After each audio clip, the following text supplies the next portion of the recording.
ഒരു ചെറുപുഷ്പഗാനമാണ് ഈ വീഡിയോയിലുള്ളത്. കർമ്മലാരാമത്തിൽ പൂത്തുവിരിഞ്ഞൊരു ഈശോയെ തൻ കൊച്ചുവാണി, ആത്മവരങ്ങളാൽ ഉന്നതയാം തന്നെ ഞങ്ങളിൽ പൂമഴ ചൊരിയണമേ. സ്വർഗപിതാവിനെ സ്നേഹിച്ചു നെയ്ത്തിരി പോലെ എരിഞ്ഞ കന്യേ, ഞങ്ങളും ഈ ലോക ജീവിതയാത്രയിൽ നിൻപാത നിത്യം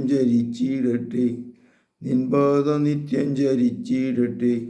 ആത്മീയ ശൈശവ ജീവിതപാതയിൽ പൂർണ്ണയായി തീർന്നൊരു കന്യകയെ, ഞങ്ങളും ആ വഴി പൂർണ്ണമായി തീരുവാൻ സർവേശ്വരനീശ്വരനേകു ഞങ്ങൾ. നിത്യതയിൽ ദിവ്യ തേജസ്സിൽ നിത്യം വിളങ്ങുന്ന സുനമി, നിൻ ദിവ്യപാതയെ ഞങ്ങൾ വളരുന്നു. ചെറുപുഷ്പമേ, സ്നേഹഗായികയെ, പരിശുദ്ധ പരമ ദിവ്യകാരുണ്യത്തിന് നേരവും ആരാധനയും സ്തുതിയും പുകഴ്ചയുണ്ടായിരിക്കട്ടെ. ഈശോ മിശിഹായ്ക്ക് സ്തുതിയായിരിക്കട്ടെ.